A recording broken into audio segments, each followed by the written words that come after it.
저는 오늘 말씀드리는 것은 우리가 부활절의 어떤 행사나 기념이냐 하는 그 부활절에 대한 신앙이 아니라 부활신앙, 주님이 나와 함께 동행하시고 나를 보고 계시고 내 음성을 듣고 계시는 주님을 분명히 알고 사는 그런 부활신앙이 되시길 축원합니다.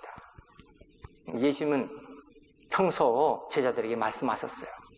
내가 이제 십자가에 죽은 후 그리고 3일 만에 부활하실 것을 말씀하셨어요. 제자들 들었어요. 그렇지만 그것을 믿지는 않았어요. 그런데 정말 주님이 부활하셨을 때 도마도 그 믿질 않았어요. 제자들도 믿질 않았어요. 오늘 본문의 주인공은 엠마오로 내려가는 두 제자도 믿질 않았기 때문에 슬퍼하며 절망하고 근심스러운 모습으로 지금 예루살렘에서 엠마오로 내려가고 있습니다. 엠마오라는 뜻은 알지 못하는 곳이에요. 이 말씀은 방황하는 그런 길로 내려가고 있는 것이에요. 그러나 부활하신 주님 길에서 만나 함께 대화하고 그리고 떡을 떼고 음식을 먹고 했습니다. 강권에서 날이 저물어서 한 여관에 들어가게 됩니다. 유숙하게 됩니다. 자, 그런데 그때 주님과 함께 떡을 떼고 주님께서 말씀하셨을 때 그때 놀라운 사실은 그대의 눈이 열려서 주님이심을 그때 알게 된 것입니다. 그들이 깨닫는 순간 예수님은 사라지셨어요. 자, 그들은 그날 밤 거기서 유숙하고 하룻밤을 자는 것이 아니라 즉시 일어났습니다. 그래서 다시 예루살렘으로 올라가서 제자들을 만나고 그리고 내가 부활하신 주님을 만났다고 이렇게 증거하게 됩니다. 자, 오늘 저는 말씀드리는 것이 뭐냐면 우리가 살아계신 주님, 부활하신 주님을 확실히 내가 알고 그리고 체험하고, 여러분 세계 대강국이라고 하는 그 나라에 하루에 코로나로 인해서 2,000명씩 사람이 죽습니다. 어마어마한 숫자가 시체가 되죠. 화장을 시킬 수 있는 시간이 없어요. 동네에 매장을 시킬 수가 없어요. 한 섬에다 구덩이를 타고 그냥 한꺼번에 묻어버립니다. 여러분, 우리나라뿐만 아니라 전 세계적으로 오늘도 죽어가는 사람이 얼마나 많아요. 근데 감사한 걸 알아야 돼요.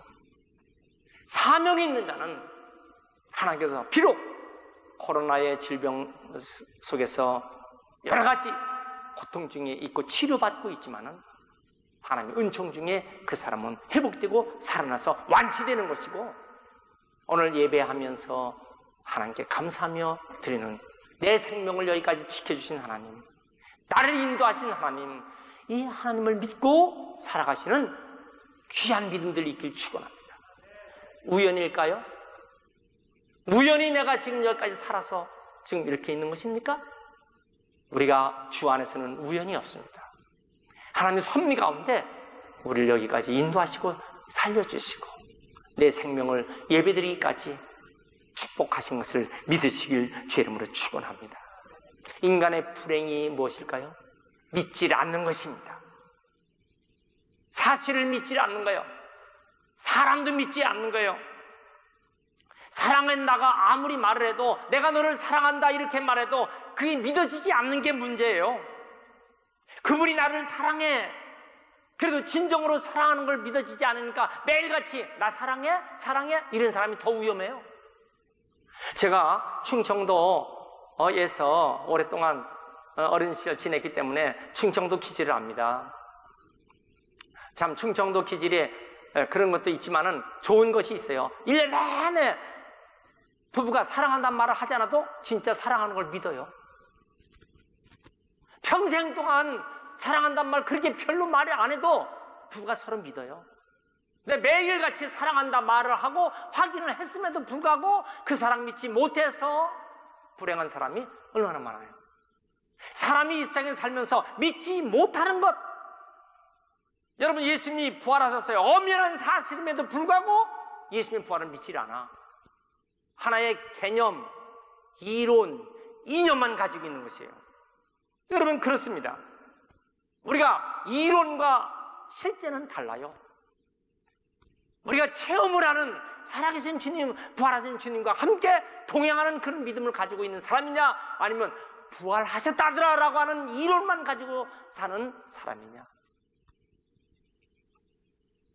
여러분, 오늘 저는 본문의 말씀 누가복음 23장 13절에 예수님이 부활하셨다는 이야기를 듣기만 했어요. 그렇지만 믿지를 않았어요. 엠마로 내려가는 이 제자들. 그러나 정말 부활하신 주님을 만났습니다.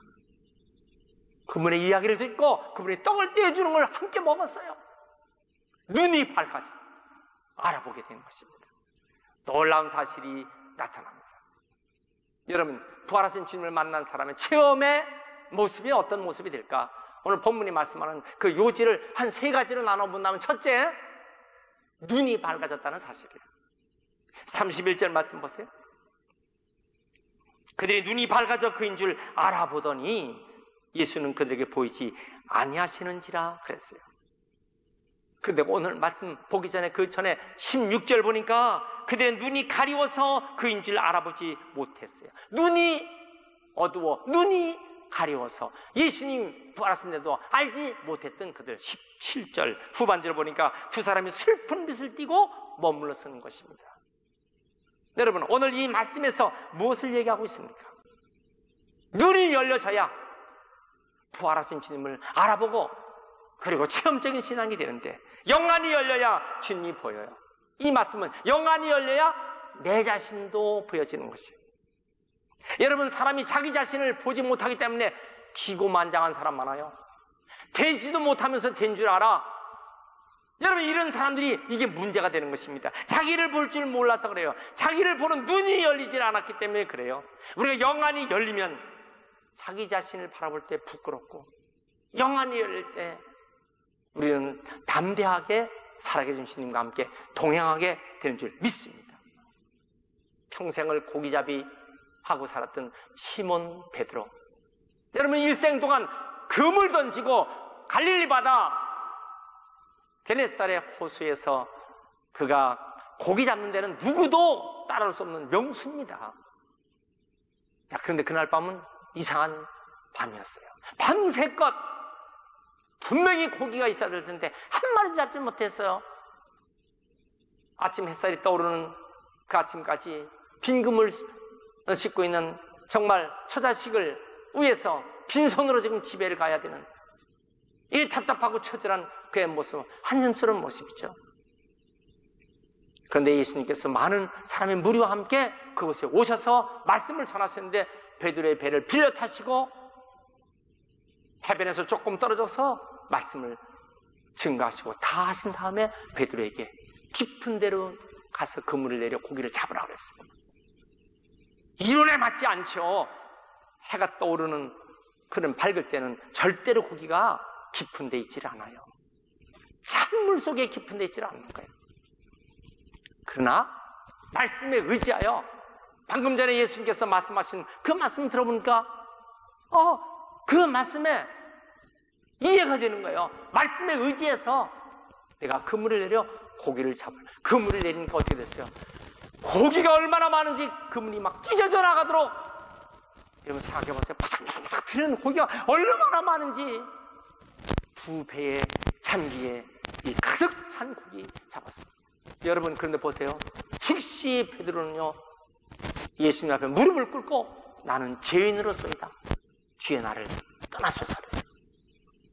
여러분, 베드로가 언제 나는 죄인입니다, 나는 죄인이다 말을 할 필요도 없고 그럴 이유도 없고, 그러나 예수님 앞에 자기 자신을 바라보게 됩니다.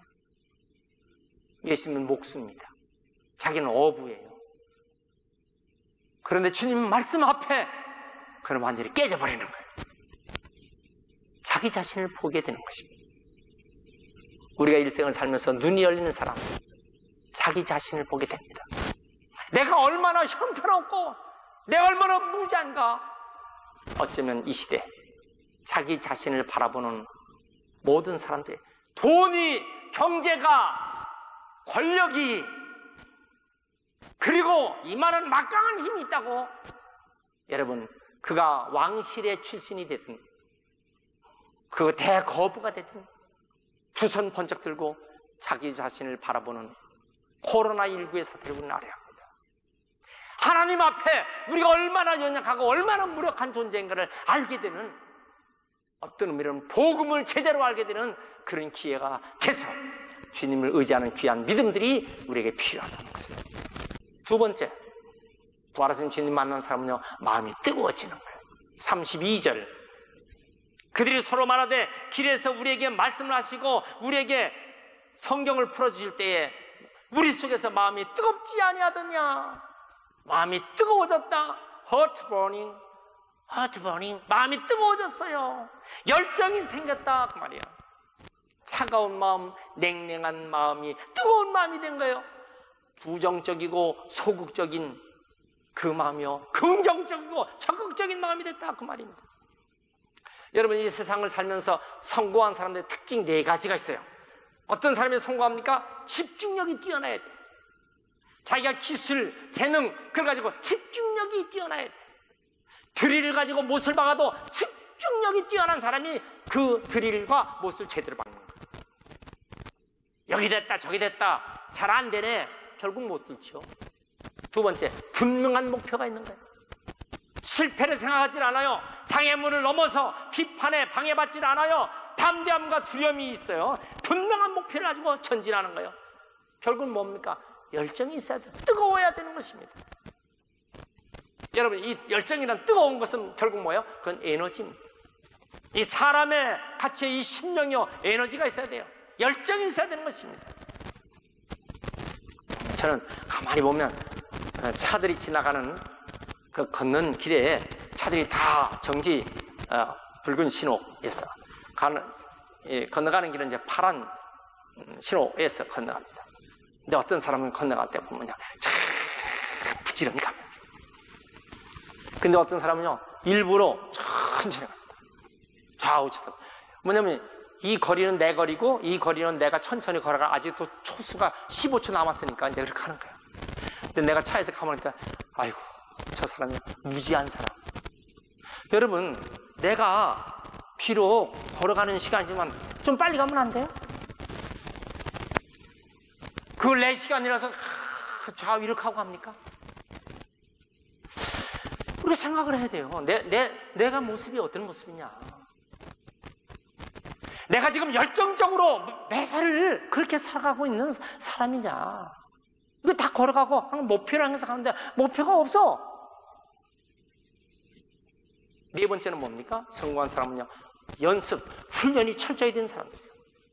어떤 부분에서 10년은 연습을 해야, 꾸준히 10년은 연습해야 거기에 뭔가가 나타나는 거예요. 10년은 돼야 돼요. 여러분, 우리가 이 세상을 살면서 열정을 가지고 사는 사람이 되시길 주 여러분을 축원합니다. 음악가 하이든이라는 사람도요, 숱한 고난과 역경을 겪었어요. 그러면서 800곡 이상의 명곡들을 썼어요. 불후의 명작 천지창조는 그의 나이 66세 때 쓴 것입니다. 여러분, 사람이 66세 되면요, 이 정신도 어쩌고저쩌고 하죠. 그러나 그때에 얼마나 그의 열정이 있었는지 유명한 명작을 만들어내고 만 것입니다. 차디찬 마음, 그런 마음이 부활의 주님을 만날 때에 그때 열정으로 뜨거워지는 것입니다. 타고난 재능가보다도 노력하는 사람 못 이겨요. 재능이 있다 하더라도 정말 열심히 노력한 사람은 당할 자가 없어요. 노력을 하는 사람보다도 더 큰 사람이 있어요. 자기가 하는 일에 아주 즐거움을 느끼고 매력을 느끼는 사람, 그 사람 못 당합니다. 자기가 하고 있는 일이 밥을 안 먹어도 즐겁게 하는 사람 못 당합니다. 여러분, 사명이라는 게 뭡니까? 나는 이 사명 때문에 굶어도 좋고, 나는 이 사명 때문에 배고파도 괴롭지 않다. 여러분, 그런 사람은 결국 승리하는 것입니다. 옛날 바둑을 둘 때 시간 가는 줄 모르고 한 손에 하얀 돌, 한 손에 검은 돌 놓고 바둑에 명수 갖다 놓고 계속 두죠. 점심때가 돼도 몰라. 아침부터 여러분, 바둑에 빠진 사람은요, 배고픈 줄 몰라요. 자기 혼자서 두는데도 말이에요. 친구끼리 두면 딱 3판 두면 하루 다가 점심은 안 먹어. 왜? 거기 빠져 있으니까 그런 거죠. 누구 얘기하는지 아세요? 여러분, 오늘 이 시대는요, 불타는 마음을 가진 사람이 필요한 거예요. 우리 속에 열정 있는 사람이 필요한 거예요. 이 시대에 열정 있는 성도가 다 되시길 주의 이름으로 축원합니다. 불타는 마음 가진 사람을 직장에서도 사업장도 찾고 있는 것입니다. 눈동자가 다르죠. 우리들의 믿음이 이런 믿음 되시길 주의 이름으로 축원합니다. 웨슬레에게 어떤 사람이 물었어요. 선생님, 어떻게 당신은 그 많은 청중을 모아서 설교할 수 있습니까? 그러니까 존 웨슬레 이렇게 말했어요. 전도자가 불타버린다면 사람들은 그 불을 보기 위해서 몰려들지. 여러분, 메시지를 전하는 자가 불타버리면 그 불을 보기 위해서 사람들이 몰려들지. 여러분, 이 시대에 심령에 불탄 사람, 모든 활동에 불탄 사람, 오늘 우리 식어져가는 예배, 식어져갔던 기도, 식어졌던 찬양이 다시 한번 불타도록 일어나시길 주의 이름으로 축원합니다. 할렐루야. 누가 예수를 잘 믿습니까? 마음이 뜨거운 열정을 가진 사람, 마음에 불타는 그런 믿음이 있는 사람이 예수를 잘 믿는 것입니다. 바울은 그 뜨거운 열정 때문에 사람들이 저 예수에 미쳤네, 예수에 미친 사람, 그게 불렀어요. 바울은 정말 예수에 미친 사람이었어요. 어떤 학부모가 자기 아들에게, 아이고, 내 애들은요 교회에 미쳤어요. 교회에 미쳤다고. 여러분, 교회에 미친 아들, 교회에 미친 딸, 그 축복된 자녀예요. 미쳐서는 안 될 거에 미친 자녀가 얼마나 많아요. 이상한 데 미친 자녀들, 게임한 데 미친 자녀, 술 먹는 데 미친 자녀, 못된 데 미친 자녀. 그러나 여러분, 예수 믿는데 교회에 미친 자녀는요 정말 귀한 자녀예요. 성경책 사주고 믿음에 보탬되는 책도 사주고 그래야지.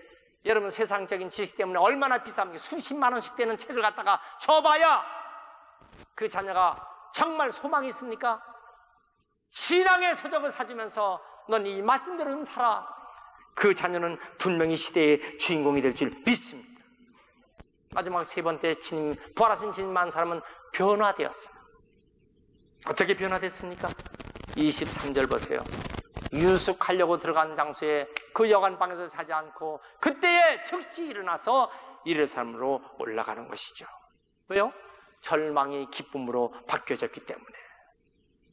그래서 33절 곧 그때에 일어나 예루살렘으로 올라갑니다. 올라가서 어떻게 해요? 35절 가서 간증하죠.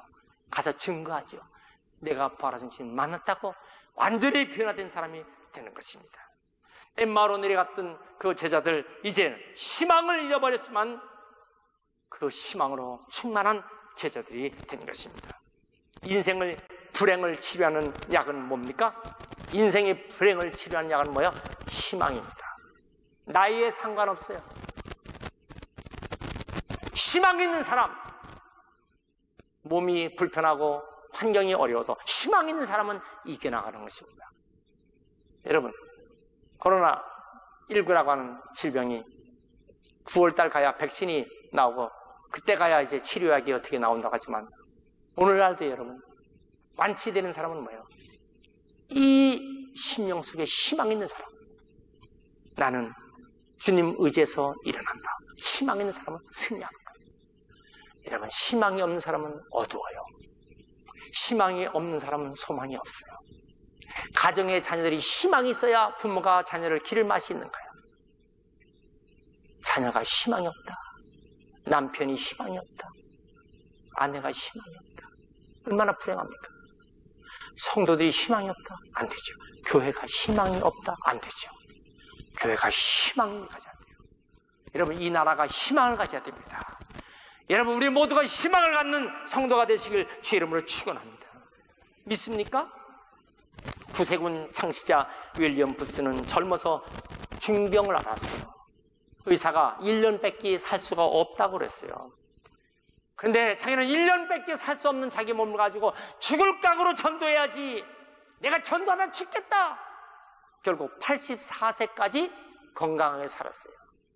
결국 그는 구세군 창시자가 되었어요. 하나님만 의지하기 때문에 그는 위대한 역사가 나타나요. 지금도 하나님 인간의 이성과 과학과 논리를 다 초월해서 부활하신 주님, 살아계신 하나님께서 우리와 함께 하시는 것을 믿으시길 주의 이름으로 축원합니다. 할렐루야. 여러분, 지금 우리는 걷고 있는 길이 엠마로 내려가는 길입니까? 성도 여러분, 여러분들이 지금 걷고 있는 길이 엠마로 지금 내려가는 시리에 빠져 어둠 속에 근심 걱정 속에 걸어가는 길입니까? 부활하신 주님을 만나 오늘 활기 있게 소망 가지고 살아가는 예루살렘으로 올라가는 제자의 길입니까? 그렇습니다. 우리 마음이 뜨거워지고 우리의 영안이 열리고 변화되는 역사가 다 있길 주의 이름으로 축원합니다. 실제로 있었던 일인데, 한 돌을 깨는 채석장에서 인부들이 다이나마이트를 전부 다 구멍마다 뚫고서 다 장치했어요. 그리고 폭파 준비를 해서 도화선을 전부 다 연결했어요. 자, 그리고 이 도화선에다가 이제 불을 붙이는 거예요. 채석장 돌을 얻기 위해서 불을 붙여놓고 모두 다 대피소에 지금 숨어 있습니다. 그런데 그때 뜻밖의 그 인부 중에서 아내가 어린 3살짜리 아들을 데리고 왔는데, 이 아들이 어디에서 났다가 그 채석장 거기를 엉엉 겨가는 거예요. 그러다가 일어서서 깔깔거리고 가는 거야. 아가 더 무서워해. 애기는 더 웃으면서 그걸 가는 거야.